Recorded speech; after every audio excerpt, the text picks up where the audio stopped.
Hello students. तो आज हम लोग पढ़ने वाले हैं 12th क्लास अकाउंट का विभाग ए। जैसा कि सभी बच्चों को पता है कि विभाग ए में से बोर्ड एग्जाम में 20 मार्क्स के पूछे जाते हैं। कितने मार्क्स के?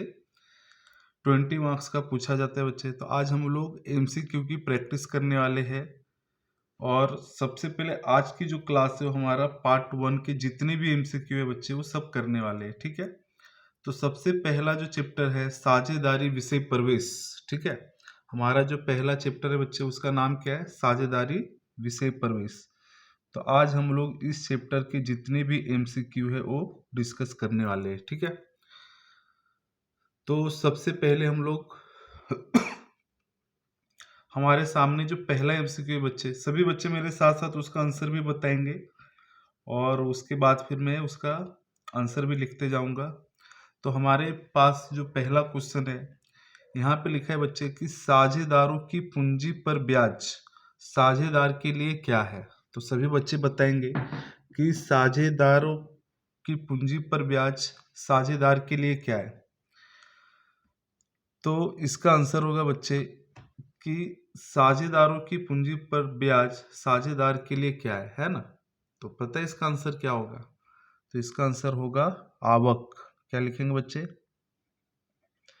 आवक।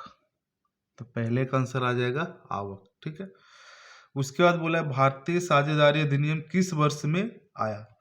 तो बताओ, भारतीय साझेदारी अधिनियम जो आया था 1932 में आया। कब आया बच्चे? 1932 में। तो याद रखेंगे 1932। प्रत्येक साझेदार दूसरे साझेदार का क्या है? तो प्रत्येक साझेदार दूसरे साझेदार की क्या होते हैं? प्रतिनिधि, है ना। तो यहाँ पे हम लिखेंगे प्रतिनिधि। तो एक साझेदार दूसरे साझेदार के क्या होते हैं बच्चे? प्रतिनिधि होते हैं। ठीक है। फोर्थ लिखा है कि करार पत्र में उल्लेख ना हो तो पेढ़ी ने साझेदार के पास से ली लोन पर कितना प्रतिशत ब्याज दिया जाएगा। बहुत सारे बच्चे यहाँ पे गलती करते हैं। यहाँ पे हमें ये देखना है बच्चे कि लोन कौन दे रहा है। तो करार पत्र में उल्लेख ना हो तो पेढ़ी ने साझेदार के पास से ली लोन, मतलब पेढ़ी क्या कर रहा है? साझेदार के पास से क्या कर रहा है? लोन ले रहा है। ठीक है। तो जब साझेदार के पास से लोन लेंगे तो हम कितना प्रतिशत ब्याज देंगे? तो सर 6% हम क्या दे देंगे? ब्याज दे देंगे। ठीक है। कितना प्रतिशत देंगे? 6%। उसके बाद है साझेदारी पेढ़ी में साझेदारों के बीच जिम्मेदारी कैसी होती है। तो साझेदारों की जो बीच जिम्मेदारी होती है बच्चे वो अमर्यादित होती है। कैसी होती है? अमर्यादित। तो यहाँ पे लिखेंगे अमर्यादित जिम्मेदारी होती है। तो बोर्ड एग्जाम में आपको 4 एमसीक्यू रहेंगे। ठीक है। 4 ऑप्शन रहेंगे। उस 4 ऑप्शन में से एक ऑप्शन क्या करना है? सही सेलेक्ट करना है, जो भी सही होगा। ठीक है। अभी हम जो प्रैक्टिस करेंगे बच्चों डायरेक्ट करेक्ट आंसर वाले प्रैक्टिस करेंगे कि भाई साझेदारी पेढ़ी में साझेदारों की जिम्मेदारी कैसी होती है? तो अमर्यादित होती है। ठीक है। नेक्स्ट क्वेश्चन है कंपनी नियम 2014 के अनुसार नियम 10 साझेदारी में महत्तम संख्या कितनी होती है। तो साझेदारी पेढ़ी में जो महत्तम संख्या है अधिक से अधिक वो होते हैं 50। कितने होंगे बच्चे? 50। ठीक है। उसके बाद है कि साझेदारी पेढ़ी में साझेदारों की पूंजी खाता रखने की कितनी पद्धति है। तो सभी बच्चे मुझे बताएंगे कि कितनी पद्धति है। तो सर पूंजी खाता रखने की कितनी पद्धति है? तो 2 पद्धति है ना।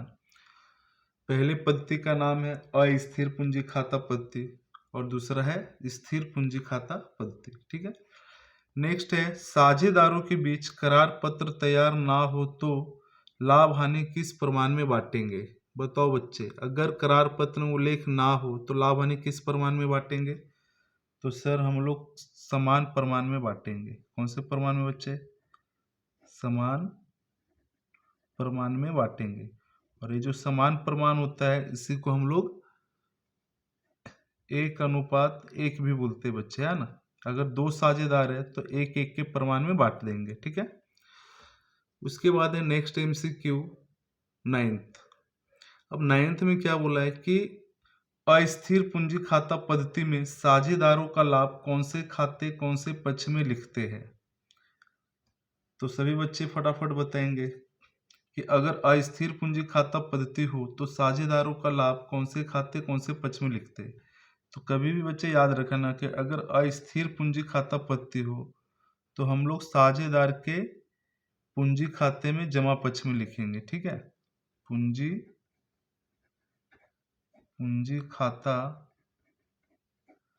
के कौन से पक्ष में लिखेंगे बच्चे, जमा पक्ष में लिखेंगे। ठीक है, ये आप लोग याद रखेंगे, पूंजी खाते के जमा पक्ष में लिखेंगे। ठीक है, तो आई होप सो सभी बच्चे को समझ में आ गया। नेक्स्ट एमसीक्यू की ओर चलते हैं हम लोग। MCQ number 9th। ठीक है, 9th हो गया बच्चे, 10th करेंगे है ना। ठीक है, ओके, हम लोग 10th के ऊपर जाते हैं। अब देखो 10th में क्या लिखा है, सभी बच्चे ध्यान देंगे है ना। 10th में लिखा है कि स्थिर पूंजी खाता पद्धति हो तो आहरण खाता बंद करके कहाँ ले जाएंगे। बताओ बच्चे, कहाँ लेके जाएंगे। अगर स्थिर पूंजी खाता पद्धति हो तो आहरण खाता बंद करके वर्ष के अंत में कौन से खाते ले जाते हैं। तो सभी बच्चे मुझे बताएंगे कि इसका आंसर क्या होगा। ओके, वेरी गुड, एक बच्चे ने सही बताया कि इसका आंसर होगा सर चालू खाता। बिल्कुल सही है, तो यहाँ पे लिखेंगे चालू खाता। कौन से खाते बच्चे, चालू खाता लेके जाते हैं। ठीक है, ओके। 11th नंबर है, समान रूप से चालू खाते की कौन सी बाकी होती है। तो चालू खाते की जो बाकी होते हैं बच्चे, उधार या जमा दोनों होता है ना। तो यहाँ पे लिखेंगे उधार या फिर जमा। उधार बाकी भी होती है और जमा बाकी भी होती है। ठीक है, चलो नेक्स्ट क्वेश्चन है, लाभ हानि वितरण खाते की उधार बाकी अर्थात क्या। तो लाभ हानि की वितरण खाते की जो उधार बाकी होती है उसको हम बोलते हैं वितरण पात्र हानि। क्या बोलते हैं बच्चे, वितरण पात्र हानि। तो यहाँ पे लिखेंगे वितरण पात्र हानि। ठीक है, तो ये इसका आंसर होगा। नेक्स्ट है 13, यदि कोई एक साझेदारी या कोई एक साझेदार प्रत्येक माह के, देखो यहाँ पे लिखा है प्रत्येक माह के शुरुआत में एक समान रकम आहरण करे तो आहरण पर ब्याज कितना महीने का गिना जाएगा। बताओ कितने महीने का गिनेंगे।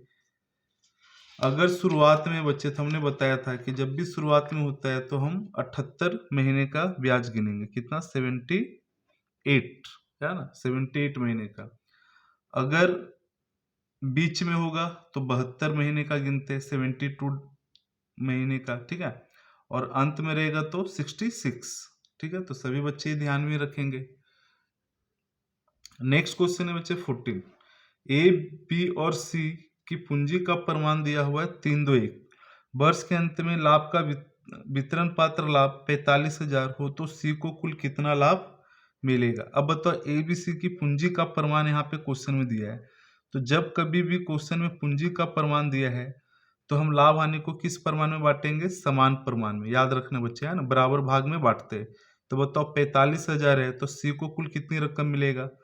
तो 45,000 को हम क्या कर देंगे, 3 से भाग दे देंगे। हमारे पास कितने साझेदार है, 3, ए बी सी। तो 3 से भाग देंगे तो क्या आ जाएगा बताओ।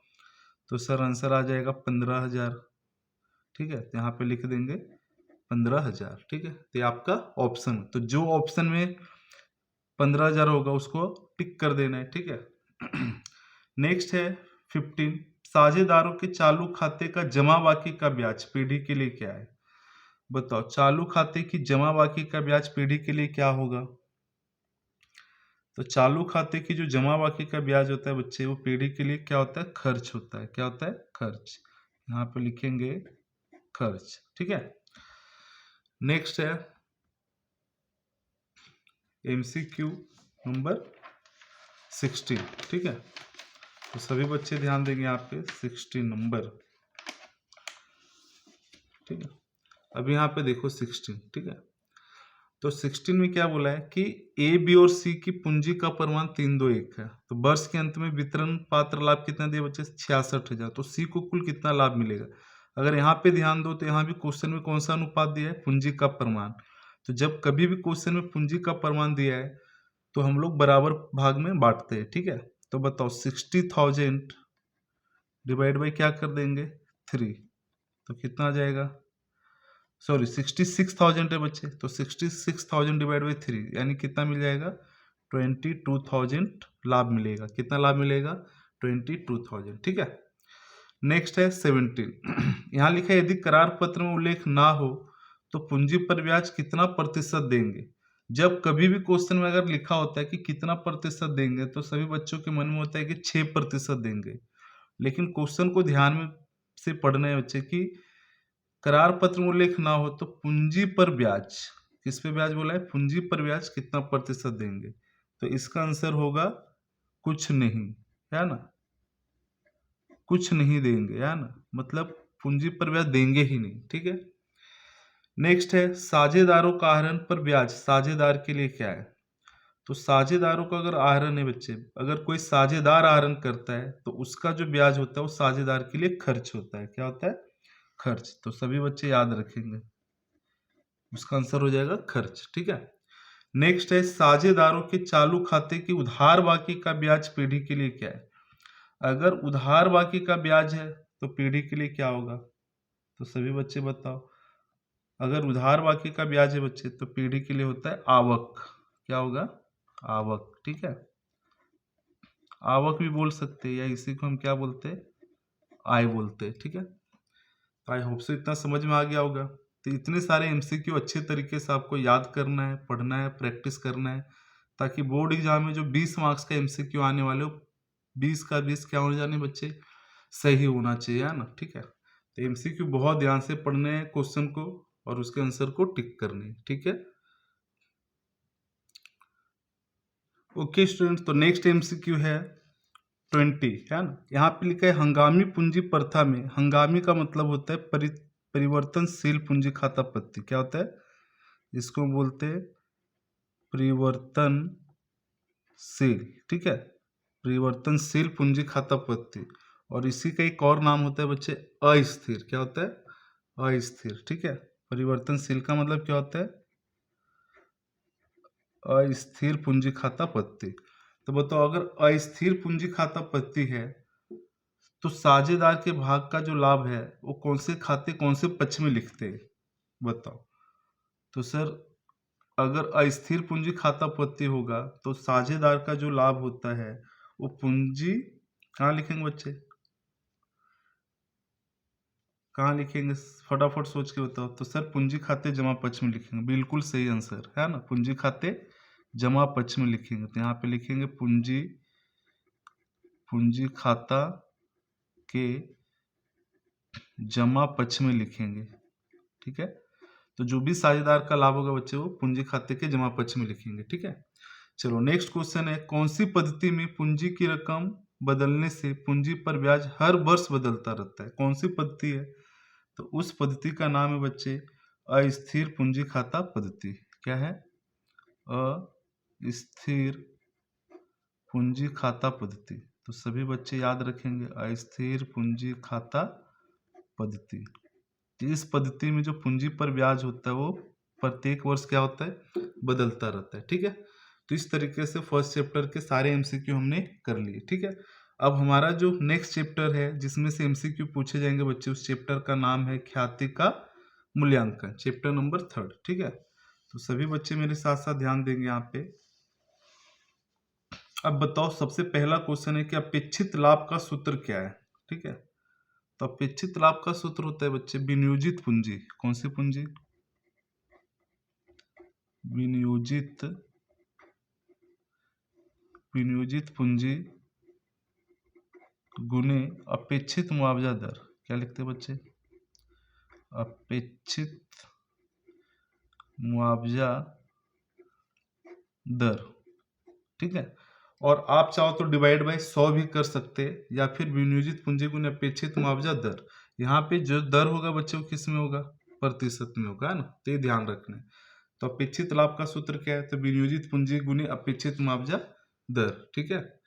चलो अभी हम नेक्स्ट करते हैं जिस पद्धति में प्रत्येक वर्ष लाभ बढ़ता हो तो ख्याति ज्ञात करने के लिए कौन सी पद्धति अच्छा होता है, बताओ। तो सबसे अच्छा पद्धति कौन सा होगा बच्चे, तो भारित औसत लाभ। क्या होगा, भारित औसत लाभ की पद्धति। तो इस पद्धति में जो लाभ होगा, प्रत्येक वर्ष लाभ क्या रहेगा, बढ़ता रहेगा। तो भारित औसत लाभ की जो पद्धति होती है ना, इस पद्धति में हम क्या करते हैं, प्रत्येक वर्ष लाभ बढ़ता रहेगा, ठीक है।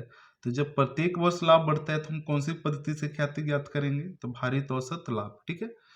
ओके, अभी आते हैं नेक्स्ट क्वेश्चन। नेक्स्ट क्वेश्चन बोले बच्चे कि जहां व्यक्तिगत कौशल महत्व का हो वहां ख्याति क्या होती है। तो जहां पर भी व्यक्तिगत कौशल ज्यादा महत्व है तो वहां पे ख्याति हमेशा क्या होगा, कम होता है। क्या होता है बच्चे, कम, ठीक है, याद रखना। नेक्स्ट है ख्याति का वित्तीय मूल, ठीक है।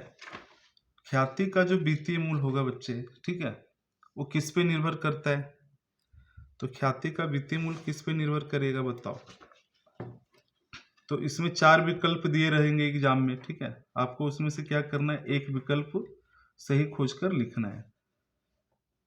तो जो ख्याति होता है उसका जो वित्तीय मूल होता है बच्चा, वो धंधा की इकाई की प्रतिष्ठा पे निर्भर करता है। किस पे निर्भर करता है, धंधा की इकाई की प्रतिष्ठा। तो यहाँ पे लिख देंगे धंधा की इकाई की प्रतिष्ठा, ठीक है। इस पे क्या निर्भर करता है, ख्याति, ठीक है। धंधा की इकाई की प्रतिष्ठा पे क्या निर्भर करेगा, ख्याति। ओके, फिर नेक्स्ट बोले बच्चे कि ख्याति का आधार किस पर निर्भर है, ठीक है।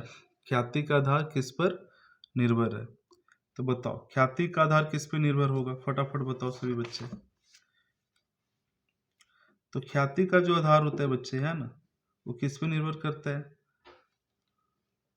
तो धंधा की इकाई के भविष्य में बना रहे उस लाभ पर। देखो मोस्ट इंपोर्टेंट है ना, धंधा की इकाई के, यहाँ पे लिखेंगे धंधा की इकाई, धंधा की इकाई के भविष्य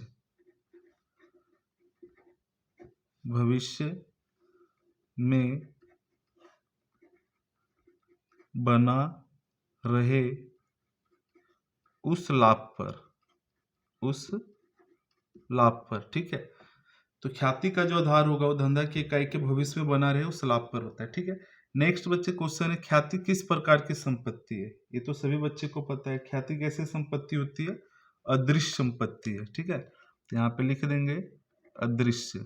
कैसे संपत्ति बच्चे, अदृश्य संपत्ति है। तो सारे एमसीक्यू है उसको याद रखना है, ठीक है। नेक्स्ट है अधिक लाभ। बताओ अधिक लाभ का सूत्र क्या होता है। तो अधिक लाभ का जो सूत्र होता है बच्चे, वो होता है औसत लाभ माइनस अपेक्षित लाभ। क्या होता है, औसत लाभ माइनस अपेक्षित लाभ, औसत लाभ माइनस अपेक्षित लाभ, ठीक है। उसके बाद आता है पूंजीकृत लाभ ज्ञात करने का सूत्र क्या है। तो बताओ पूंजीकृत लाभ अगर ज्ञात करना है बच्चे तो उसका सूत्र क्या होगा। इसका सूत्र होता है औसत लाभ डिवाइड बाय, है ना, औसत लाभ डिवाइड बाय अपेक्षित मुआवजा दर। क्या लिखेंगे बच्चे, अपेक्षित मुआवजा दर। तो ये सूत्र किसका हो गया, पूंजीकृत लाभ ज्ञात करने का सूत्र। अपेक्षित औसत लाभ डिवाइड बाय क्या लिखेंगे, अपेक्षित मुआवजा दर, ठीक है। ओके, नेक्स्ट एमसीक्यू की ओर चलते हैं। एमसीक्यू नंबर 9 है ना। तो ख्याति चैप्टर में से बच्चे एमसीक्यू पूछे जाते हैं तो उसको अच्छे से आपको याद रखना है। चलो तो नेक्स्ट एमसीक्यू अगर ध्यान दो, 9th नंबर क्या लिखा है कि ख्याति के मूल्यांकन के समय पूंजीकृत लाभ को किसके साथ घटाया जाता है। तो याद करो जब पूंजीकृत लाभ जब हम रहता है बच्चे, तो वहां पे जब हम ख्याति निकालते हैं ना तो उसका सूत्र अलग होता है, ठीक है। और इसमें बहुत सारे बच्चे गलती करते हैं। तो इसका जो आंसर होगा वो व्यवसाय में विनियोजित पूंजी, ठीक है। आंसर क्या होगा बच्चे, व्यवसाय में विनियोजित पूंजी। तो याद रहेगा सभी बच्चे को। तो आंसर लिखेंगे व्यवसाय में विनियोजित पूंजी, व्यवसाय में विनियोजित पूंजी, सभी बच्चे ध्यान देंगे ना, व्यवसाय में विनियोजित पूंजी। ठीक है। नेक्स्ट है धंधा की इकाई के भविष्य में बना रहे उस लाभ पर आधार रखता है। बताओ, धंधा की इकाई के भविष्य में जो बना रहे लाभ पर क्या आधार रखता है? ये तो बहुत ही सिंपल है। तो क्या आधार रखेगा बच्चे? तो ख्याति, है ना, याद रखना। ख्याति जो होता है वो डिपेंड किस पे करता है? ख्याति निर्भर करता है भविष्य में कितना लाभ बना है। ठीक है। धंधा की इकाई की प्रतिष्ठा मूल्य अर्थात क्या? तो इसका भी आंसर क्या हो जाएगा सर? इसका भी आंसर हो जाएगा ख्याति। ठीक है।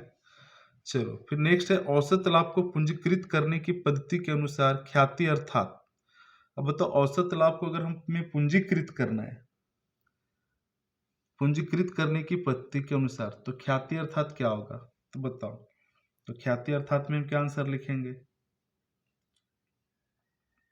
तो देखो, औसत लाभ को पूंजीकृत करना है तो याद करो, अभी हमने ऊपर लिखा था कि उसमें फार्मूला लिखते हैं बच्चे, पूंजीकृत लाभ माइनस विनियोजित पूंजी। क्या लिखते हैं? पूंजीकृत लाभ माइनस विनियोजित पूंजी, विनियोजित पूंजी। ठीक है। तो ये सूत्र होता है ख्याति ज्ञात करने का। नेक्स्ट है अधिक लाभ की कुछ वर्ष की खरीदी की पद्धति के अनुसार ख्याति अर्थात। अब बताओ बच्चे, अगर अधिक लाभ की कुछ वर्ष की खरीदी की पद्धति के अनुसार अगर ख्याति ज्ञात करना है तो क्या करेंगे? तो इसमें ख्याति निकालने का याद करो, आंसर होता था अधिक लाभ गुने खरीदी की वर्ष की संख्या। क्या होता था बच्चे? हम लोग फार्मूले क्या निकालते थे? अधिक लाभ गुने खरीदी की वर्ष की संख्या, खरीदी के वर्ष की संख्या, खरीदी की वर्ष की संख्या, ये सूत्र हो जाएगा। फिर लिखा है 14 में कि जिस लाभ की रकम घटता बढ़ता हो तो ख्याति ज्ञात करने के लिए कौन सी पद्धति का उपयोग करेंगे? तो जब लाभ क्या होता है बच्चे कि अगर घटता बढ़ता है, ठीक है, लाभ क्या होता है घटता बढ़ता हो, तो ख्याति ज्ञात करने के लिए कौन सी पद्धति का उपयोग करेंगे? तो औसत लाभ की पद्धति। कौन सी पद्धति? औसत लाभ। ठीक है। तो सभी बच्चे याद रखना, यहाँ पर लिखेंगे औसत लाभ की पद्धति, औसत लाभ। ठीक है, औसत लाभ की पद्धति। ओके, इसके बाद है नेक्स्ट एमसीक्यू कि धंधा की प्रतिष्ठा मूल्य दर्शाने वाली अदृश्य संपत्ति को क्या बोलते हैं? तो इसका राइट आंसर होगा बच्चे ख्याति, है ना, ख्याति कहते हैं। नेक्स्ट है जिस धंधा का बाजार में एकाधिकार हो और मर्यादित स्पर्धा हो तो उस धंधे में ख्याति क्या होगा? तो उस बिजनेस में ख्याति की कीमत क्या हो जाएगी? अधिक। क्या हो जाएगा बच्चे? अधिक, है ना, वहां पे ख्याति अधिक होती है। जहां पर भी अगर एकाधिकार होगा, क्या होगा? एकाधिकार या मर्यादित क्या रहेगा? स्पर्धा रहता है ना। तो जहां पे भी एकाधिकार या मर्यादित स्पर्धा हो तो वहां पे ख्याति की कीमत क्या हो जाएगी? अधिक हो जाएगी। ठीक है। तो सभी बच्चे इसको अच्छे से याद रखेंगे। नेक्स्ट चैप्टर है बच्चे 4th, साझेदारी का पुनर्गठन। क्या है? साझेदारी का पुनर्गठन। ठीक है। तो इस चैप्टर में पहला एमसीक्यू है कि पुनः मूल्यांकन खाते के उधार बाकी क्या दर्शाता है? तो पुनः मूल्यांकन खाते के जो उधार बाकी होते हैं बच्चे वो नुकसान दर्शाएगा। क्या दर्शाएगा?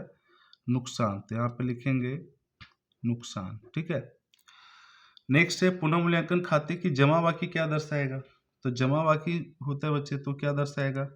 लाभ। जब भी पुनः मूल्यांकन खाते में जमा तरफ का ज्यादा होता है तो लाभ होता है। ठीक है। और पुनः मूल्यांकन में अगर उधार तरफ ज्यादा होगा तो नुकसान। फिर साझेदारी का पुनर्गठन अर्थात, अब बताओ साझेदारी का जो पुनर्गठन होता है बच्चों कब कब होता था? याद करो। तो इसके 3 पॉइंट है। कितने पॉइंट है? 3। ठीक है। कि साझेदारी का पुनर्गठन कब होता है? तो पहला पॉइंट है कि जब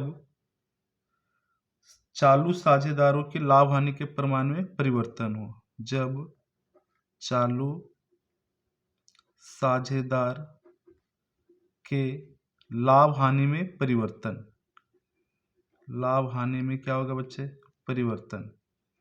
तो हम क्या करते हैं, साझेदारी का पुनर्गठन करते हैं ना, अगर याद हो तो, ठीक है। उसके बाद सेकेंड पॉइंट आता है इसके अंदर, सेकेंड पॉइंट आएगा बच्चे कि जब नए साझेदार का प्रवेश हो, जब नए साझेदार का प्रवेश हो, साझेदार का प्रवेश हो, ठीक है। और तीसरा पॉइंट आता है इसके अंदर कि जब साझेदारों की निवृत्ति या मृत्यु हो, ठीक है। जब साझेदारों की क्या होते हैं बच्चे, जब कोई साझेदार, जब साझेदार की निवृत्ति या मृत्यु हो, ठीक है। अगर किसी की निवृत्ति हो गया या मृत्यु हो गया, ठीक है, तब हम लोग क्या करते हैं, साझेदारी का पुनर्गठन करते हैं, ठीक है। नेक्स्ट एमसीक्यू है फोर्थ, लाभ हानि समायोजन खाता तरीके से भी जाना जाता है। बताओ बच्चों, लाभ हानि समायोजन खाते का दूसरा नाम क्या है? तो लाभ हानि समायोजन को हम पुनः मूल्यांकन खाता भी कहते हैं। क्या बोलते हैं इसको? पुनः मूल्यांकन खाता। तो यहाँ पे लिखेंगे पुनः मूल्यांकन खाता। तो पुनः मूल्यांकन खाते का दूसरा नाम क्या है? तो लाभ हानि समायोजन खाता, ठीक है। नेक्स्ट है साझेदारी पेढ़ी के पुनर्गठन में त्याग। त्याग का सूत्र क्या होता है? तो त्याग का सूत्र क्या होता है, बताओ फटाफट। तो सर त्याग का सूत्र होता है साझेदार का पुराना भाग माइनस नया भाग, माइनस नया भाग, ठीक है, ये सूत्र है। नेक्स्ट है साझेदारी पीढ़ी के पुनर्गठन के समय पक्की तलपट में दर्शाया गया कारीगर लाभ भाग फंड कहाँ दर्शाया जाता है? तो जो कारीगर लाभ भाग फंड होता है बच्चे, वो पुनः मूल्यांकन के बाद के पक्की तलपट में, आंसर आएगा पुनः मूल्यांकन के बाद के पक्की तलपट, पक्की तलपट में पूंजी दायित्व पक्ष में लिखेंगे। कहाँ लिखेंगे बच्चे?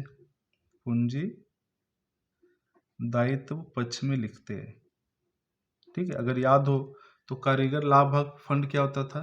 दायित्व होता है, इसीलिए इसे हम पुनः मूल्यांकन खाते के या पुनः मूल्यांकन के बाद का जो हम नया पक्की तलपट बनाते हैं उसमें पूंजी दायित्व पक्ष में हम लोग क्या करेंगे, इसे लिख देंगे, ठीक है। नेक्स्ट है साझेदारी पीढ़ी का पुनर्गठन हो तब संपत्ति की कीमत में वृद्धि हो, तब उसकी असर कहाँ पर होती है? तो बताओ बच्चे, उसकी असर कहाँ पे होगा? तो उसकी असर कहाँ पे होती है? तो इसकी असर क्या होगी पता है?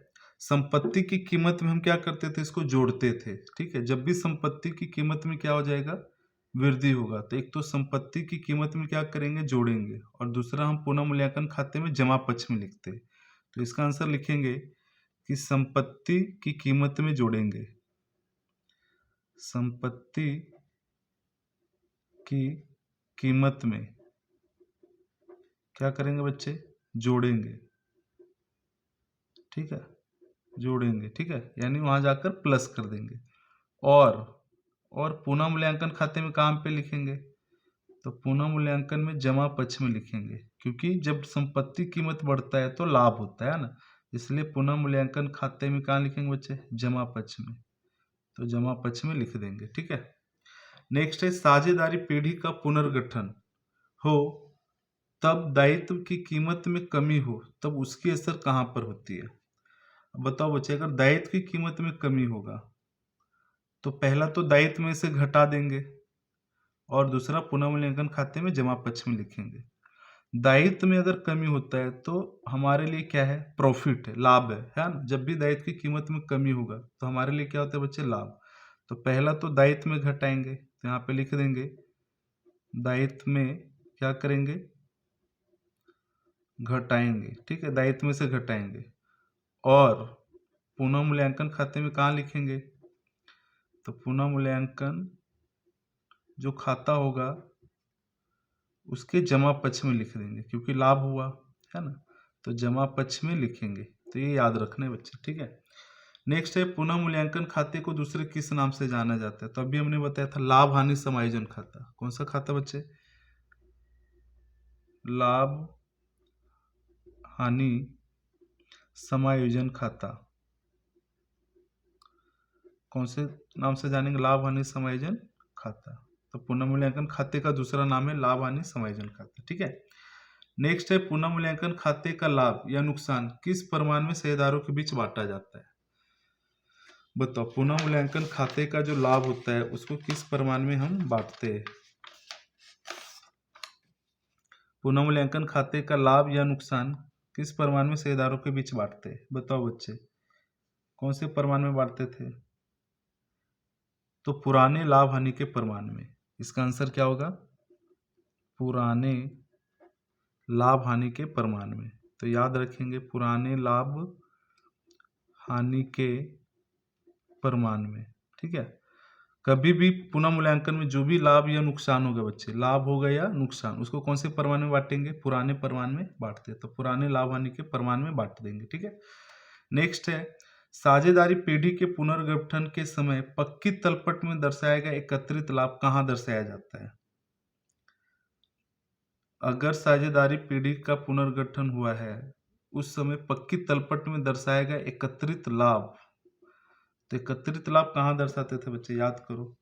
तो साझेदार के पूंजी खाते में कहाँ दर्शाते थे? जमा बाजू, है ना, मतलब जमा तरफ हम क्या करते थे? बांट देते। तो साझेदार के पूंजी खाते के जमा पक्ष क्या लिखेंगे आंसर? साझेदार के पूंजी खाता, साझेदार के पूंजी खाता के जमा पक्ष में हम क्या करते थे? लिखते थे, है ना, जमा पक्ष में, ठीक है। तो अगर पूछे कि पक्की तलपट में दर्शाया गया एकत्रित लाभ कहाँ दर्शाते, तो साझेदार के पूंजी खाते के जमा पक्ष में, ये आंसर होगा, ठीक है। नेक्स्ट है साझेदारी पेढ़ी के पुनर्गठन में लाभ का प्रमाण। याद करो लाभ का प्रमाण का सूत्र क्या होता है बच्चे? तो जो नया भाग होता है उसमें से हम माइनस क्या करते थे? पुराना भाग। तो नया भाग माइनस पुराना भाग, ये आंसर हो जाएगा, ठीक है। चलो ओके। नेक्स्ट है साझेदारी पेढ़ी के पुनर्गठन के समय विनियोग है ना, पर पुनः मूल्यांकन के बाद की पक्की तलपट में दर्शाए जाते हैं। तो बताओ बच्चे कौन सी कीमत दर्शाते हैं? तो कभी भी जब हम साझेदारी पेढ़ी का पुनर्गठन होता है और विनियोग या कोई भी संपत्ति या दायित्व जो होता है बच्चे, वो पुनः मूल्यांकन के जो बाद की पक्की तलपट होता है उसमें जो रकम लिखते हैं वो हमेशा हम बाजार कीमत लिखते हैं। कौन सी कीमत लिखेंगे? बाजार कीमत। तो याद रखना इसका आंसर हो जाएगा बाजार कीमत, ठीक है। तो सभी बच्चे ध्यान देंगे यहाँ पे कि विनियोग जो होता है वो पुनः मूल्यांकन के बाद की पक्की तलपट में दर्शाया जाता है। कौन सी कीमत पे? बाजार कीमत पे, है ना, ठीक है। तो आपको अलग अलग उसमें ऑप्शन होगा तो उसमें से बाजार कीमत टिक कर लेंगे, ठीक है। ओके। नेक्स्ट है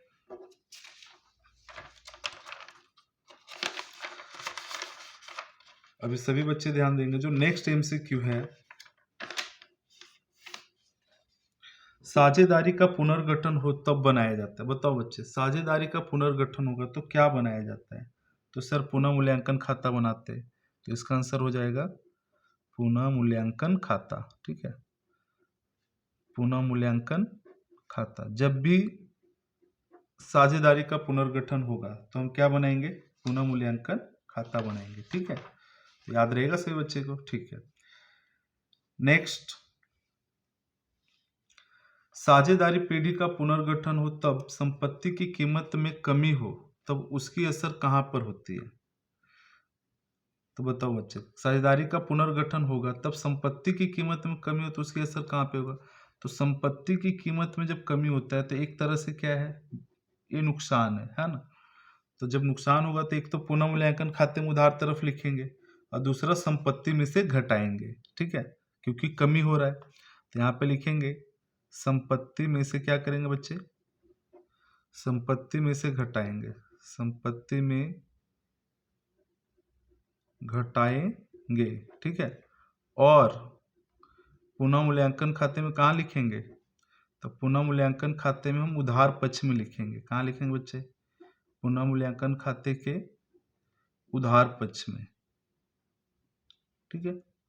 तो ये ध्यान में रखना है कि पुनः मूल्यांकन खाते में उधार तरफ एक एंट्री जाएगा, दूसरा संपत्ति में से घटाएंगे। ठीक है, नेक्स्ट है पुनः मूल्यांकन खाते में लाभ या नुकसान को कौन से परिमाण में शेयरधारकों के बीच बांटा जाता है? कौन से परिमाण में बांटेंगे? तो पुनः मूल्यांकन खाते में जो भी लाभ हानि आता है बच्चे, उसको हम पुराने लाभ हानि के परिमाण में बांटेंगे। किसमें? पुराने लाभ हानि के परिमाण में बांटेंगे। पुराने लाभ हानि के परिमाण में क्या करेंगे? बांट देंगे। ठीक है, तो याद रहेगा सभी बच्चे को। नेक्स्ट है फिफ्थ चैप्टर है साझेदार का प्रवेश। इसमें से भी एक एमसीक्यू पूछे जाएंगे। ठीक है, तो इसमें पहला क्वेश्चन दिया है बच्चे, ध्यान से पढ़ो कि साझेदार के प्रवेश के समय समान अनामत और लाभ हानि खाते की जमा बाकी कौन से खाते लिखे जाते हैं? बताओ। जब भी हम प्रवेश करेंगे तो उसमें जो भी समान अनामत आता था, लाभ हानि आता था, ठीक है, तो उसको हम कौन से खाते में लेके जाते हैं? तो सभी बच्चे सोच के बताएंगे कि इसका आंसर क्या होगा। चलो, तो इसका आंसर क्या होगा बच्चे बताओ। तो सर इसका आंसर होगा पुराने साझेदारों के पूंजी खाते, है ना। जो पुराने साझेदार होंगे बच्चे उसके पूंजी खाते में लिखेंगे। ठीक है, तो याद रहेगा सबको। तो जमा बाकी जो होता है वो पुराने साझेदारों के बीच लिखते हैं। ठीक है, चलो ओके, तो यहाँ पे लिख दें आंसर पुराने साझेदार के पूंजी खाते, पुराने साझेदार के पूंजी खाते, पुराने साझेदार के पूंजी खाता, ये आंसर हो जाएगा। ठीक है, चलो ओके, नेक्स्ट आते। सेकेंड एमसीक्यू यहाँ पे दिया हुआ है कि साझेदार के प्रवेश के समय पेढ़ी की पक्की तलपट में दर्शाई ख्याति का लेखा होता है। ठीक है, साझेदार के प्रवेश के समय पेढ़ी की पक्की तलपट में दर्शाई ख्याति का लेखा करते हैं। तो बताओ बच्चे कहाँ पे लेखा करेंगे? तो पुराने साझेदार के पूंजी खाते पुराने लाभ हानि के परिमाण में उधार ख्याति खाते जमा, यही करते थे ना। इसका अगर रोजनामचा देखे जाए तो पुराने साझेदार के हम पूंजी खाते में क्या करते थे? तो इसका आंसर लिखेंगे पुराने साझेदार, पुराने साझेदारों के पूंजी खाते के पूंजी खाते कौन से परिमाण में बांटते थे? तो पुराने लाभ हानि के परिमाण में बांटेंगे। पुराने लाभ हानि के परिमाण में क्या करेंगे बच्चे? पुराने लाभ हानि के परिमाण में हम उधार कर देंगे। क्या कर देंगे? उधार। और ख्याति खाते क्या कर देंगे? जमा। ख्याति खाते जमा होगा, तो ये याद रखना है। ठीक है, चलो नेक्स्ट है नई साझेदार। जो नए साझेदार होते हैं बच्चे उनके द्वारा लाए गए ख्याति का प्रीमियम कौन से पक्ष में ले जाते हैं? तो जो नए साझेदार जो ख्याति की प्रीमियम की रकम लाता है उसे हम कहाँ लेके जाते हैं? तो पुराने साझेदार के पूंजी खाते त्याग के परिमाण में जमा करते थे, है ना। तो इसका आंसर लिखेंगे पुराने साझेदार। कौन से साझेदार बच्चे? पुराने जो भी साझेदार होंगे, तो पुराने साझेदारों के पूंजी खाते, पूंजी खाते उनके त्याग के प्रमाण में, त्याग के परिमाण में हम क्या करते थे? जमा कर देते थे ना। जमा तरफ हम क्या करते थे? इसको बांट देते थे। ठीक है, पुनः मूल्यांकन खाता किस प्रकार का खाता है? बताओ बच्चे, पुनः मूल्यांकन खाता किस प्रकार का खाता है? तो इसका आंसर आएगा उपज खर्च खाता। कैसा खाता है? उपज खर्च खाता। ठीक है, तो ये याद रखना सही बच्चे कि जो पुनः मूल्यांकन खाता किस प्रकार का खाता है? उपज खर्च। ठीक है, नेक्स्ट है नया साझेदार अपने भाग की ख्याति की रकम रोकड़ में लाए तब कौन से खाते जमा किया जाता है? तो उसे हम बोलते हैं ख्याति के प्रीमियम खाते। किसके खाते जमा करते? ख्याति के प्रीमियम खाते क्या कर देंगे? जमा। तो याद रखना है ख्याति के प्रीमियम खाते। ठीक है, उसके बाद है हिसाबी मानांक 26 के अनुसार ख्याति बही में दर्शा नहीं सकते। सभी बच्चे को पता होगा कि हिसाबी मानांक के अनुसार कौन सी ख्याति को हम बही में नहीं लिख सकते। तो इसका आंसर होता है बच्चे स्वमूल्यांकन। कौन सा मूल्यांकन? स्वमूल्यांकन। स्वमूल्यांकन जिसको हम क्या बोलते हैं? मनस्वी। मनस्वी द्वारा आकी गई, द्वारा आकी गई। अगर स्वमूल्यांकन या मनस्वी द्वारा आकी गई जो ख्याति होती है उसको हम बही में नहीं दर्शा सकते। ठीक है, अगर खरीदी गई ख्याति है बच्चे तो हम दर्शा सकते हैं, लेकिन स्वमूल्यांकन द्वारा अगर आकी गई, मैंने खुद से डिसाइड कर लिया कि भाई ख्याति 50,000 है, 60,000 है, तो उसको हम बही में दर्शा नहीं सकते। ठीक है, तो इस चीज को ध्यान में रखेंगे सभी बच्चे। ओके, फिर हम आते हैं नेक्स्ट एमसीक्यू की ओर। तो नेक्स्ट एमसीक्यू है जो बच्चे यहाँ पे ध्यान देंगे कि जब केवल, यहाँ पे लिखा है कि जब केवल लाभ हानि का पुराना प्रमाण ही दिया हो तब पुराने सेवादार का त्याग का प्रमाण क्या होगा? बताओ बच्चे।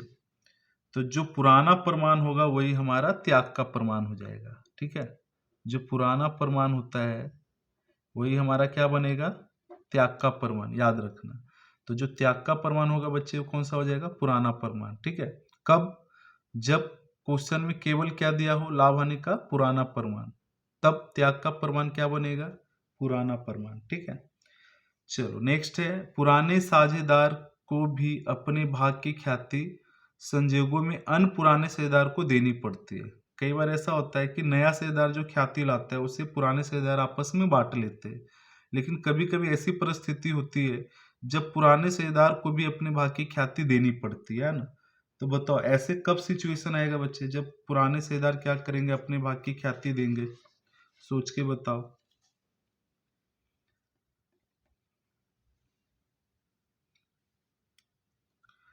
ऐसी परिस्थिति कब आती है? तो इसका आंसर लिखेंगे बच्चे कि जब नया लाभ हानि का प्रमाण उसके पुराने भाग की अपेक्षा क्या हो जाए? ज्यादा हो जाए। ठीक है, तो ये याद रखना कि जब नए लाभ हानि के प्रमाण में उसका भाग क्या होगा? पुराने भाग की अपेक्षा क्या हो जाएगा बच्चे? अधिक हो जाएगा। ठीक है, तो इसका आंसर लिख देते, नए लाभ हानि के प्रमाण जब नए लाभ हानि का प्रमाण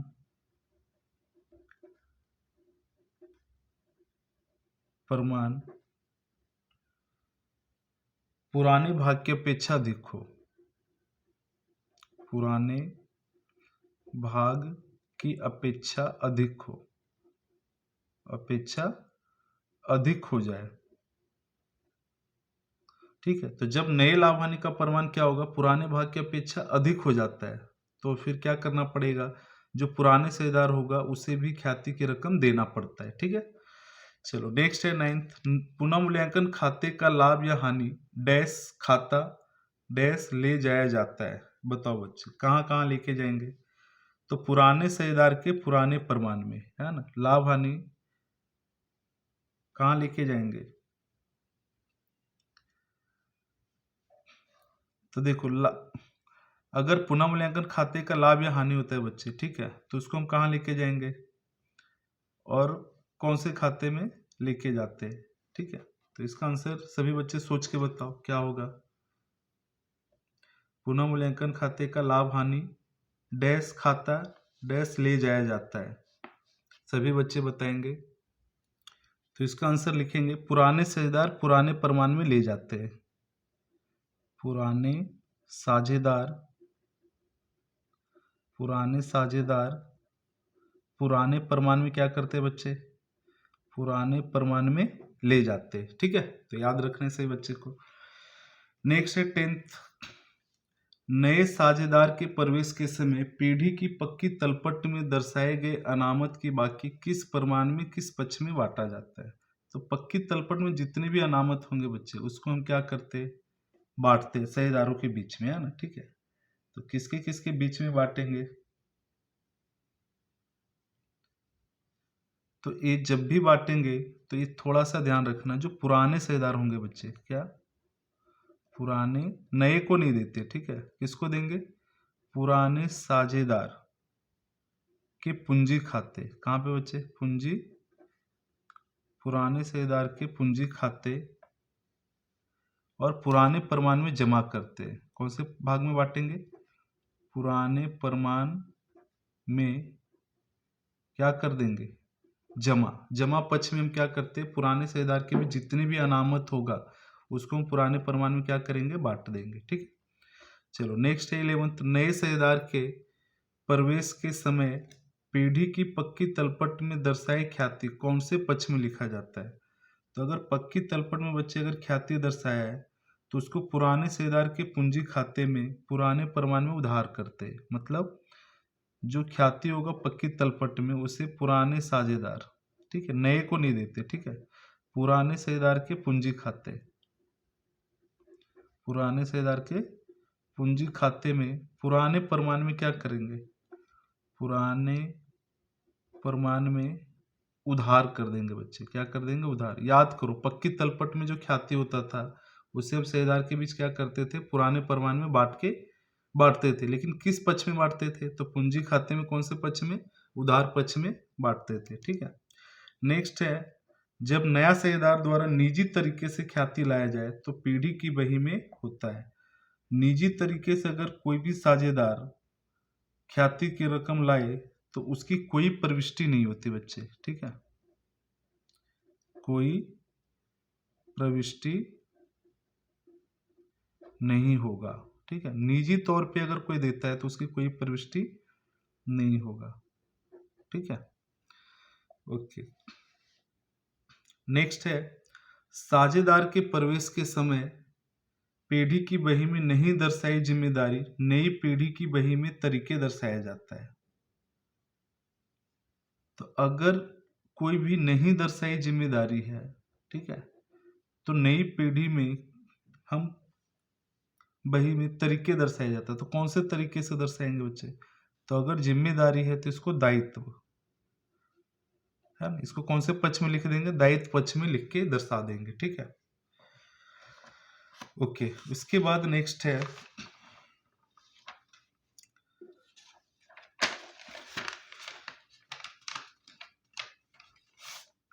यहाँ पे नेक्स्ट क्वेश्चन लिखा है बच्चे कि राज और रानी दो एक के परमान में लाभ हानि बांटने वाले पीढ़ी के साझेदार है। उन्होंने मंत्री को 1/5 भाग देने की शर्त पे प्रवेश दिया। मंत्री अपने भाग की ख्याति रोकड़ में लाता है तो राजा और रानी के बीच किस परमान में बांटेंगे? तो अभी हमने बताया था बच्चे सभी को, है ना, कि जब भी क्वेश्चन में सिर्फ पुराना परमान दिया है, कौन सा परमान दिया है? पुराना, ठीक है, तो राजा और रानी के बीच जो परमान होगा बच्चे वो हम कौन से परमान में बांटेंगे? हमने अभी बताया था कि उसको पुराने परमान में बांटते हैं, ठीक है। जब क्वेश्चन में अगर नया अनुपात नहीं दिया है तो हम लोग क्या करते हैं? जो नए साझेदार ख्याति लाएगी उसको हम त्याग के परमान में बांटते हैं। किसके? त्याग के परमान में, ठीक है। और त्याग के परमान में मैंने क्या बताया था कि अगर क्वेश्चन में नया अनुपात नहीं है तो जो पुराना परमान होता है उसी को क्या मानेंगे? त्याग। तो पुराना परमान कितना दिया है? 2/1, तो 2/1 के परमान में हम क्या करेंगे? बांटेंगे, ठीक है। तो यहाँ क्वेश्चन पूछा किस परमान में बांटेंगे, तो इसका आंसर क्या आएगा? 2/1 के परमान में क्या करेंगे? बांटेंगे, ठीक है। तो ये याद रखना है, ठीक है। चलो ओके, उसके बाद नेक्स्ट आता है, अभी हमारे पास जो बच्चे नेक्स्ट चैप्टर है वो है साझेदार की निवृत्ति या मृत्यु, चैप्टर नंबर 6, ठीक है। इसमें भी बहुत सारे एमसीक्यू पूछे जाएंगे। तो सबसे पहला क्वेश्चन दिया बच्चे यहाँ पे कि कारीगर लाभ भाग फंड साझेदार की निवृत्ति के समय के रूप में लिखा जाता है। तो बताओ, कारीगर लाभ भाग फंड जो होता है बच्चे वो नई पक्की तलपट में दायित्व के तरीके से लिखा जाएगा, है ना। तो यहाँ पे लिखेंगे नए पक्की तलपट। क्या लिखेंगे बच्चे? नए जो हम पक्की तलपट बनाएंगे, नए पक्की तलपट में किस रूप में लिखेंगे? तो दायित्व के तरीके से लिखते हैं ना, दायित्व के रूप में हम क्या करेंगे? लिख देंगे, ठीक है। तो सभी बच्चे ध्यान रखना इसको, इस चीज को कि जब भी कारीगर लाभ भाग फंड होता है उसको नई पक्की तलपट में हम किस रूप में लिखते हैं, तो उसे हम लिखेंगे दायित्व की तरह हम लिखते हैं, मतलब दायित्व पक्ष में लिखेंगे नई पक्की तलपट में। नेक्स्ट है कि साझेदार की निवृत्ति के समय पेढ़ी की पक्की तलपट में दर्शाई ख्याति का लेखा होता है। अब बताओ बच्चे कि अगर मान लें कि साझेदारी पेढ़ी की पक्की तलपट में अगर ख्याति की रकम दिया है ना, निवृत्ति में क्या होता है कि जब भी पक्की तलपट में ख्याति होगा तो इसे हम क्या करते हैं, सभी साझेदारों के पूंजी खाते उधार करते हैं। आंसर आ जाएगा सभी साझेदारों के पूंजी खाते क्या करेंगे, उधार, पूंजी खाता उधार करेंगे। और बताओ कौन से परमान में बांटेंगे तो पुराने लाभ हानि के परमान में बांट देंगे। पुराने लाभ हानि के परमान में क्या करेंगे बच्चे, लाभ हानि के परमान में बांटेंगे। तो ये सभी बच्चे याद रखेंगे इसके अंदर, ठीक है कि जब भी पक्की तलपट में ख्याति होगा तो उसको सभी साझेदारों के पूंजी खाते के उधार पक्ष में पुराने लाभ हानि के परमान में क्या कर देंगे, बांट देंगे, ठीक है। ओके, नेक्स्ट है साझेदार की निवृत्ति के समय पक्की तलपट में दर्शाए लाभ हानि खाते की उधार बाकी किस रूप में लिखेंगे। तो अगर लाभ हानि खाते की उधार बाकी होगा बच्चे तो इसे हम निवृत्त होने वाले साझेदार सहित सभी साझेदारों के पूंजी खाते उधार पक्ष में पुराने लाभ हानि के परमान में लिखेंगे। यहाँ पे लिखेंगे निवृत्त जो साझेदार होगा, ठीक है, निवृत्त होने वाले साझेदार, निवृत्त होने वाले साझेदार सहित, मतलब जो निवृत्त हो रहा है उसको भी बांटेंगे, ठीक है। तो निवृत्त होने वाले साझेदार सहित सभी साझेदारों के पूंजी खाते उधार करेंगे। सभी साझेदारों के पूंजी खाते क्या कर देंगे, साझेदारों के पूंजी खाता उधार करेंगे। कौन से परमान में उधार करेंगे, तो सर पुराने परमान में करेंगे। यहाँ पे पुराने परमान में बांट देंगे, ठीक है, ये ध्यान में रखना बच्चे। नेक्स्ट है साझेदारी करार पत्र में कोई उल्लेख ना हो तो निवृत्त साझेदार के लोन की रकम पर कितना प्रतिशत ब्याज देंगे। तो बताओ बच्चे कितना प्रतिशत ब्याज देते हैं, तो इसका आंसर है 6% ब्याज देंगे, ठीक है। अगर कोई भी साझेदार निवृत्त होगा और उसकी जो लोन की रकम है उस पर 6% क्या देना पड़ता है, ब्याज, ठीक है। नेक्स्ट है साझेदार की निवृत्ति के समय एकत्रित लाभ नुकसान खाते की बाकी साझेदार के बीच किस प्रमाण में बांटेंगे। तो कभी भी निवृत्ति के समय जो एकत्रित लाभ या नुकसान होगा बच्चे, ठीक है, इसको हमेशा पुराने प्रमाण में बांटते हैं। कौन से प्रमाण में, पुराने लाभ हानि के प्रमाण में। याद रखना जो भी लाभ हानि का प्रमाण दिया होगा क्वेश्चन में, लाभ हानि के प्रमाण में बांट देंगे, ठीक है। तो पुराने लाभ हानि के प्रमाण में क्या करना है, जो भी एकत्रित लाभ होगा उसको बांट देंगे, ठीक है। चलो नेक्स्ट 6 है निवृत्त होने वाले साझेदार के भाग चालू साझेदार आपस में बांट लेते हैं। निवृत्त होने वाले जो साझेदार है के भाग है बच्चे, है ना, मतलब निवृत्त होने वाले जो साझेदार है उसका जो भी हिस्सा होगा वो चालू साझेदार क्या करते हैं, आपस में बांट लेते हैं। तो नया लाभ हानि का प्रमाण ज्ञात करने का सूत्र क्या होगा।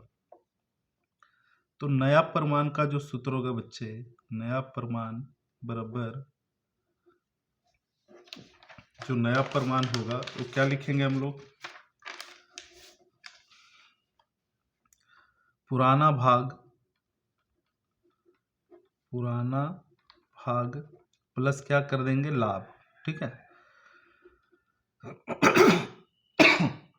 जो पुराना भाग होगा बच्चे उसमें हम क्या करेंगे, लाभ को प्लस कर देंगे।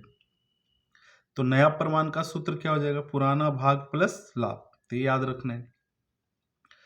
नेक्स्ट 7 सक्रिय साझेदार सार्वजनिक नोटिस द्वारा अपनी निवृत्ति की घोषणा करना।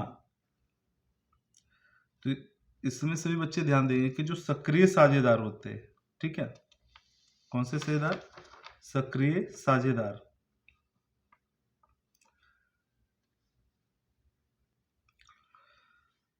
तो सक्रिय साझेदार सार्वजनिक नोटिस द्वारा अपनी निवृत्ति की घोषणा करना डैश क्या है, अनिवार्य है। ठीक है, कि कोई भी अगर सक्रिय साझेदार अगर निवृत्त होता है तो अपनी घोषणा सार्वजनिक नोटिस में करना ही पड़ेगा। सार्वजनिक नोटिस का मतलब होता है बच्चे उसे न्यूज़पेपर में, वहाँ के जो भी लोकल न्यूज़पेपर है उसमें बताना पड़ता है कि भाई ये साझेदार इतनी तारीख से अब इस व्यवसाय में साझेदार के रूप में निवृत्त हो रहा है। ठीक है, तो ये करना बहुत ही अनिवार्य है। ठीक है, नेक्स्ट है 8, श्वेता, गीता और ज्योति समान भाग में लाभ हानि बांटने वाले साझेदार है। कौन से भाग में बच्चे? समान भाग में। ठीक है, गीता निवृत्त होती है, गीता का भाग श्वेता और ज्योति को समान भाग में मिलता है, तो श्वेता और ज्योति का नया लाभ हानि का प्रमाण क्या होगा? तो इसका जो प्रमाण होगा बच्चे 1:1 होगा।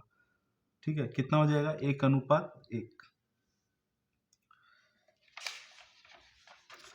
इसके बाद नेक्स्ट एमसीक्यू जो है हमारे सामने क्वेश्चन नंबर 9, यहाँ पे लिखा है एक्स वाई और जेड 5, 3, 2 के परमाणु में लाभ हानि बांटने वाले साझेदार है। जेड निवृत्त हो तो लाभ हानि का नया अनुपात क्या होगा? तो बताओ बच्चे, इसमें से निवृत्त कौन हो रहा है? जेड। जेड का अनुपात कितना है? 2। तो बताओ हमारे पास अब कौन से साझेदार बच गए? तो सर एक्स और वाई। तो अगर इसका नया अनुपात निकालना है तो बताओ एक्स और वाई का अनुपात क्या दिख रहा है हमें? 5:3। तो ये आपका आंसर हो जाएगा। ठीक है, तो नया अनुपात कितना बनेगा? 5:3। ठीक है, जो निवृत्त होता है उसके अनुपात को हटा देंगे, जो बच गया बच्चे वो बन जाएगा नया अनुपात। ठीक है, ओके। Next question number 10। 10 में लिखा है हिसाबी वर्ष 31/3/2016 के दिन पूरा होता है। 31/6/2016 के दिन साझेदार की मृत्यु होती है। ठीक है, 31 की जगह 30 लिखते हैं ना। 30/6/2016 के दिन साझेदार की क्या होती है बच्चे? मृत्यु। उसका लाभ में भाग कितना दिया है? 1/3। ठीक है, गत वर्ष का जो लाभ है बच्चों कितना है? 24,000 के आधार पर लाभ में भाग मिलने योग्य हो तो उसे निवृत्ति के समय लाभ के भाग के रूप में कितना मिलेगा? तो देखो, जो साझेदार निवृत्त हो रहा है, ठीक है, तो जो लाभ में हिस्सा होगा बच्चे, लाभ में हिस्सा वो कैसे निकालेंगे? तो सबसे पहले बताओ निवृत्त कब हो रहा है? 30/6/2016 को। और बिजनेस का जो लास्ट डेट है बच्चे वो कब है? 31/3/2016। तो बताओ 31/3/2016 से 30/6/2016 तक कितना महीना होता है? तो 3। तो 3 महीने का मतलब हो गया 3/12। ठीक है, अब उसका लाभ में हिस्सा कितना है? 1/3। गत वर्ष का जो लाभ है बच्चों कितना है? 24,000। तो सबसे पहले हम क्या करेंगे? इस 24,000 को गुना कर देंगे 3/12। मतलब ये जो 24,000 है वो पूरे एक वर्ष का लाभ है। एक वर्ष का मतलब 12 महीने का लाभ दिया है, और हमें इसको निकालना कितने महीने का? 3 महीने का। तो 3 महीने का निकालने के लिए 3 बट्टे क्या कर देंगे? 12 गुने। अब उसका लाभ में हिस्सा कितना है? 1/3। अब इसको हम गुना भागा कर देंगे तो इसका आंसर आ जाएगा बच्चे 2,000। कितना आ जाएगा? 2,000। तो इसका मतलब जो साझेदार निवृत्त होगा उसको कितना लाभ में हिस्सा मिलेगा? 2,000 रुपया मिलेगा। ठीक है, नेक्स्ट है 11। साझेदार की निवृत्ति या मृत्यु के समय पुनः मूल्यांकन खाते की हानि डैश के खाते डैश के प्रमाण में पूंजी खाते के डैश पक्ष में लिखते हैं। बताओ बच्चे, इसका आंसर क्या होगा? तो इसका आंसर होगा कि सभी साझेदार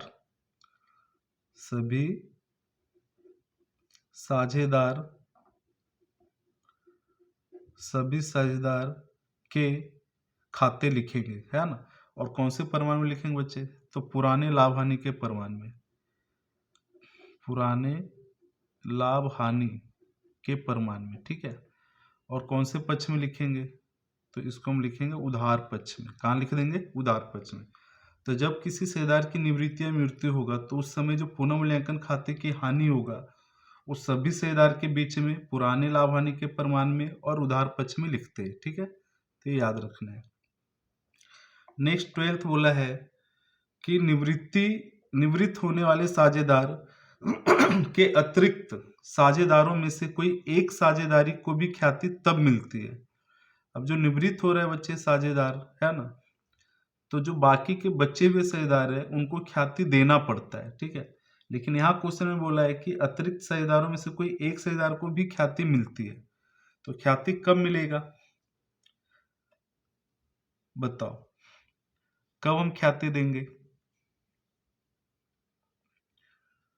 तो देखो, जब कोई साझेदार निवृत्त हो रहा है और पुराने साझेदार को क्या होना चाहिए बच्चे? लाभ, है ना? क्या होना चाहिए पुराने साझेदार को? लाभ। लेकिन कभी कभी ऐसा सिचुएशन होता है कि पुराने साझेदार को त्याग हो जाता है। क्या हो जाता है? पुराने साझेदार को क्या हो जाता है? त्याग। तो त्याग कब होगा? जब नया लाभ हानि का प्रमाण उसके जूना या पूरा, ऐसा लिख सकते हैं कि नए, जब नए लाभ हानि का प्रमाण पुराने लाभ हानि के प्रमाण से कम हो, पुराने लाभ हानि के प्रमाण से क्या हो जाएंगे बच्चे? कम हो जाएंगे। ठीक है, प्रमाण से कम हो मतलब जब कोई साझेदार निवृत्त होता है तो पुराने साझेदार की लाभ क्या होना चाहिए? बढ़ना चाहिए, लेकिन बढ़ता नहीं बल्कि उसका लाभ क्या हो जाता है? घट जाता है। मतलब कि नया जो अनुपात है वो पुराने लाभ हानि के प्रमाण से क्या हो जाएगा? कम हो जाएगा, जबकि अधिक होना चाहिए। तो यहाँ पे क्या हो जाएगा? कम। तो जब कम हो जाएगा तो जो साझेदार है, पुराने साझेदार, उसको भी ख्याति मिलती है। ठीक है, फिर उसे भी ख्याति क्या करना पड़ता है बच्चे? देना पड़ता है। ठीक है, नेक्स्ट है, जब लाभ हानि का केवल पुराना प्रमाण ही दिया हो तो बाकी साझेदारों का लाभ का प्रमाण क्या होगा? बहुत ही अच्छा क्वेश्चन है। तो जो पुराना प्रमाण होगा बच्चे, वही लाभ का प्रमाण हो जाएगा। ठीक है, पुराना प्रमाण को ही हम क्या मान लेंगे? लाभ का प्रमाण। कब? जब केवल पुराना प्रमाण दिया है ना। क्वेश्चन में सिर्फ क्या दे दिया? पुराना अनुपात, और बोलेगा कि बाकी साझेदारों का लाभ का प्रमाण ज्ञात करें। तो जो पुराना अनुपात होगा उसी को हम क्या मान लेंगे? लाभ का प्रमाण। ठीक है, नेक्स्ट है 14। ठीक है, 14 में लिखा है बच्चे कि निवृत्त होने वाले साझेदार को मिलने वाली ख्याति तरीके लेखा किया जाता है। तो जो भी साझेदार निवृत्त होता है उसको मिलने वाली ख्याति का लेखा किस प्रकार से करते हैं? तो इसका आंसर लिखेंगे कि जो बाकी के साझेदार है, ठीक है, बाकी के साझेदार के जो पूंजी खाते बच्चे, वो उधार बाजू में लाभ हानि के प्रमाण में लिखते हैं। ठीक है, तो इसका आंसर लिख देंगे कि बाकी के साझेदार के पूंजी खाते उधार, बाकी के साझेदार के पूंजी खाते क्या करेंगे? उधार कर देंगे, पूंजी खाता उधार। ठीक है, और कौन से प्रमाण में बांट देंगे बच्चे? तो उसके लाभ के प्रमाण में, है ना। कौन से प्रमाण में उधार करेंगे? उसके लाभ के प्रमाण में उधार कर देंगे। ठीक है, लाभ के प्रमाण में उधार कर देंगे। नेक्स्ट है, साझेदार की निवृत्ति के समय पक्की तलपट में दर्शाए गए लाभ हानि की जमा बाकी का लेखा कैसे किया जाता है? अगर पक्की तलपट में लाभ हानि खाते की जमा बाकी है बच्चे, है ना, कौन सी बाकी है? जमा बाकी। तो उसका लेखा कैसे करेंगे बताओ? तो सभी साझेदारों के पूंजी खाते जमा बाजू में लाभ हानि के प्रमाण में क्या करेंगे? बांट देंगे। ठीक है, तो यहाँ लिख देते हैं सभी साझेदार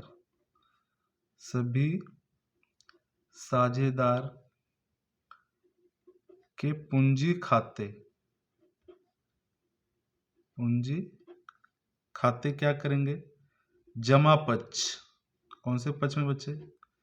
जमा पक्ष में क्या करेंगे? जमा पक्ष में पुराने प्रमाण में बांटेंगे, पुराने प्रमाण में क्या करेंगे? बांटेंगे। ठीक है, तो सभी बच्चे याद रखेंगे कि हम इसको पुराने प्रमाण में क्या करेंगे? बांटेंगे। ठीक है, चलो नेक्स्ट चैप्टर है बच्चे, लास्ट, साझेदारी पीढ़ी का विसर्जन। ठीक है, तो साझेदारी का पीढ़ी का जो विसर्जन, इसमें से बहुत सारे एमसीक्यू पूछे जाते हैं बोर्ड एग्जाम में। ठीक है, तो सभी बच्चे इसको भी अच्छी तरीके से ध्यान देंगे। तो बताओ बच्चे, सबसे पहला एमसीक्यू क्या दिया है? सभी बच्चे पढ़ेंगे। तो पहला जो एमसीक्यू लिखा है कि विसर्जन के समय साझेदारी पीढ़ी की संपत्ति और दायित्व की हिसाबी असर देने के लिए कौन सा खाता खोला जाता है? ये तो सभी बच्चे को पता होगा कि संपत्ति और दायित्व का खाता का हिसाबी असर देने के लिए कौन से खाते तैयार करते हैं? तो इसका आंसर हो जाएगा संपादन खाता। कौन सा खाता बच्चे? संपादन खाता। तो यहाँ पे लिखेंगे आंसर संपादन खाता।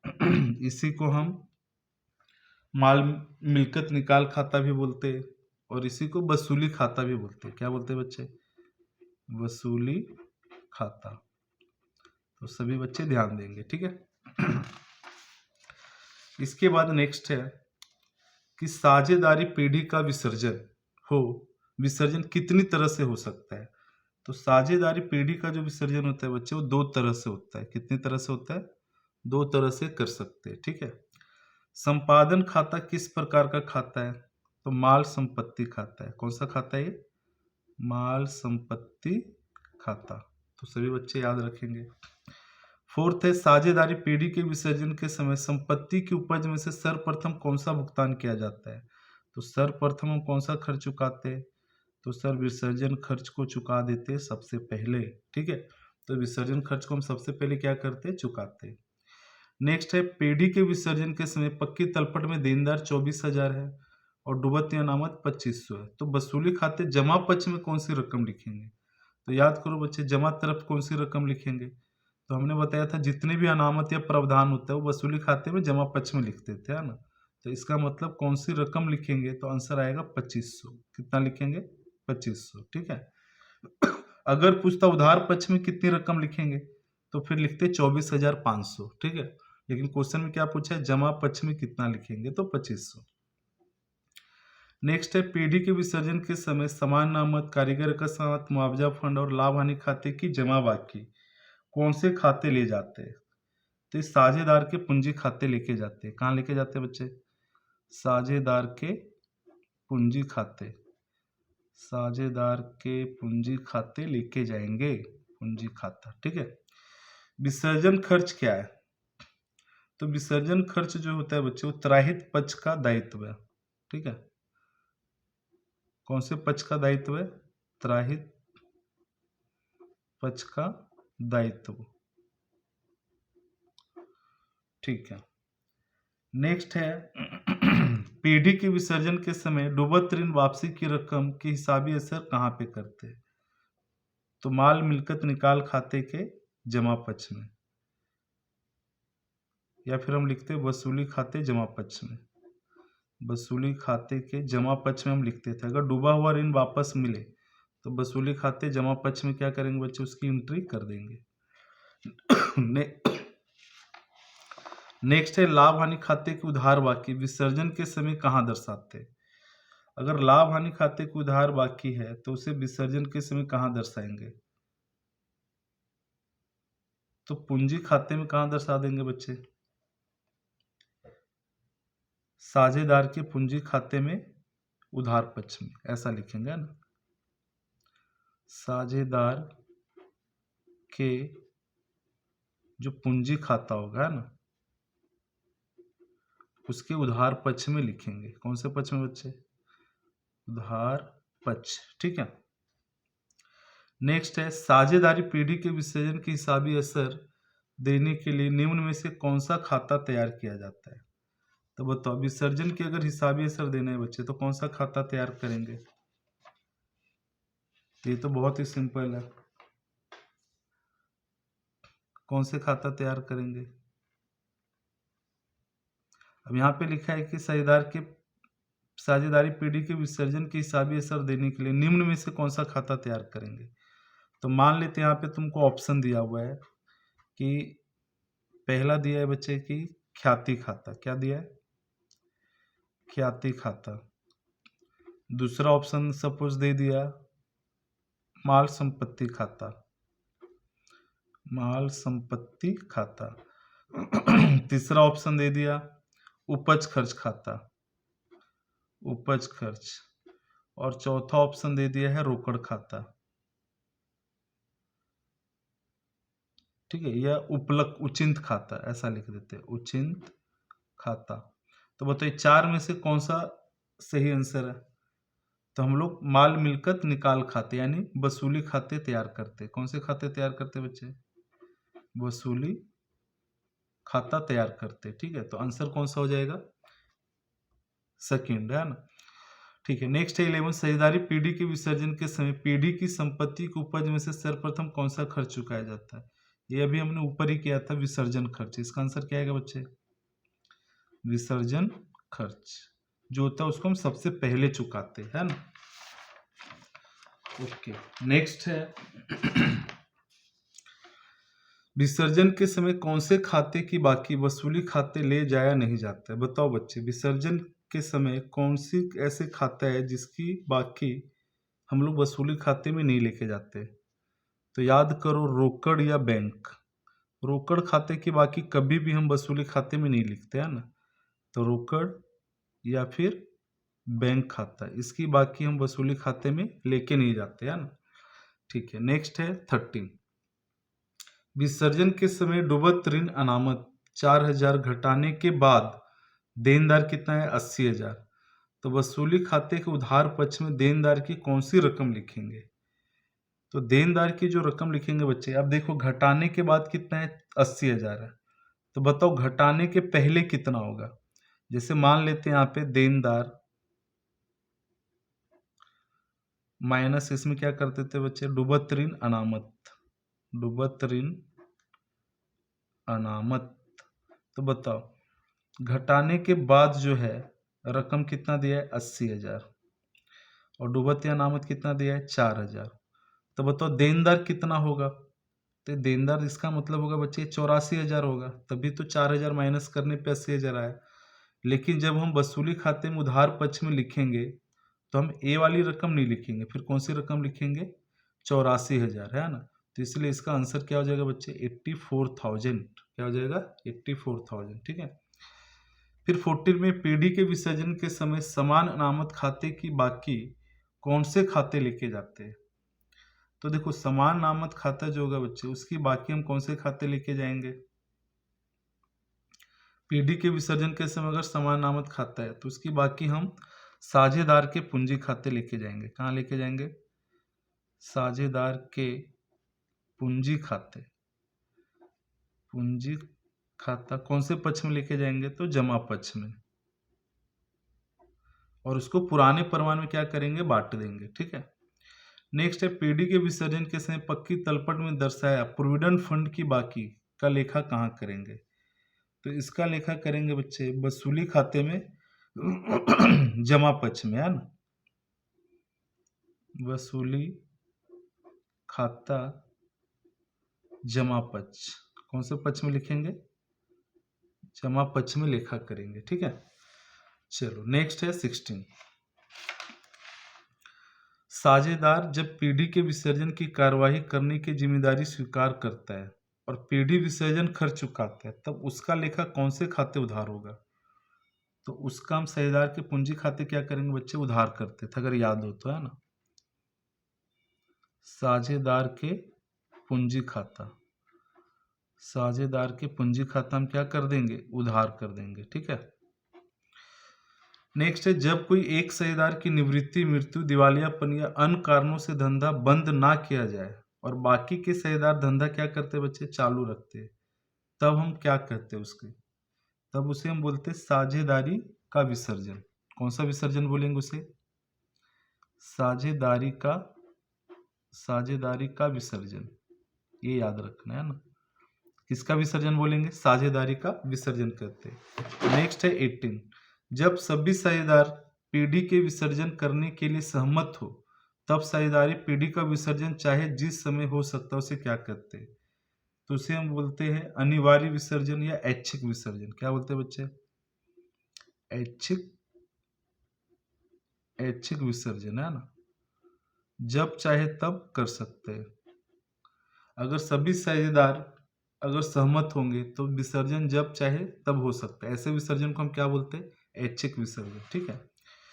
साझेदार की पत्नी द्वारा स्त्री धन में से दिए गए लोन कब चुकाया जाता है? तो इसको कब चुकाएंगे? तो त्राहित पक्ष के दायित्व के साथ। त्राहित जो पक्ष होते हैं जिसको हम तीसरे पक्षकार बोलते हैं ना, तो त्राहित पक्ष के दायित्व के साथ भी हम क्या करते हैं? स्त्री धन को चुका देते हैं, त्राहित पक्ष के दायित्व के साथ। ठीक है। नेक्स्ट है साझेदारी पीढ़ी के विसर्जन के समय घिसाई फंड की बाकी कहाँ दर्शाई जाती है? घिसाई फंड, तो अगर घिसाई फंड होगा बच्चे तो उसको कहाँ दर्शाएंगे? तो घिसाई फंड को हम वसूली खाते के जमा पक्ष में लिखते हैं, याद रखना। वसूली खाता के कौन से पक्ष में लिखेंगे बच्चे? जमा पक्ष में, ठीक है, ये याद रखना है। वसूली खाते के जमा पक्ष में लिखते हैं किसको? तो घिसाई फंड की जो बाकी होगा उसको वसूली खाते के जमा पक्ष में लिखते हैं, ठीक है। इसके बाद बच्चे 2-3 MCQ और है, वो भी हम कर लेते हैं जो इम्पोर्टेंट है। अभी यहाँ पे देखो MCQ नंबर 23 है ना, ये शायद हमने ऊपर किया ही है, कोई दिक्कत नहीं। यहाँ पे लिखा है पीढ़ी के विसर्जन के समय पक्की तलपट में देनदार कितना दिया? 24,500, और डूबती अनामत कितना दिया बच्चे? 2500। तो यहाँ बोला वसूली खाते के उधार पक्ष में कौन सी रकम लिखेंगे? तो जब उधार पक्ष की बात होगा बच्चे तो उसमें हम 24,500 लिखेंगे। कितना लिखेंगे? 24,500, ठीक है, ए वाली रकम लिखेंगे, ठीक है। अगर बोलेगा जमा पक्ष में कौन सी रकम लिखेंगे, तो जमा पक्ष में कौन सी रकम लिखेंगे? 2500, ठीक है। तो कई बार ये क्वेश्चन बहुत बार पूछ देते हैं, ठीक है। तो आई होप सो इतना समझ में आ गया होगा। तो सभी बच्चे MCQ जितना हमने अभी इस वीडियो में करवाया, सभी बच्चे अच्छे से इसको पढ़े, याद करें, और टारगेट बना ले बच्चे कि 20 में से 20 MCQ राइट होने चाहिए, ठीक है। ये हमारा प्रयास रहेगा कि सभी बच्चे का 20 में से 20 आ जाना चाहिए, ठीक है। तो अभी हमने जो वीडियो बनाया वो पार्ट 1 का बनाया, ठीक है। नेक्स्ट वीडियो में मिलेंगे पार्ट 2, जिसमें 5 चैप्टर है। उस 5 चैप्टर के MCQ को हम नेक्स्ट वीडियो में अच्छे से प्रैक्टिस करेंगे। तो सभी बच्चे जब तक अच्छे तरीके से इसको याद करते रहे, ओके, और अपनी एग्जाम की तैयारी बहुत ही अच्छे तरीके से करें। All the best, thank you so much.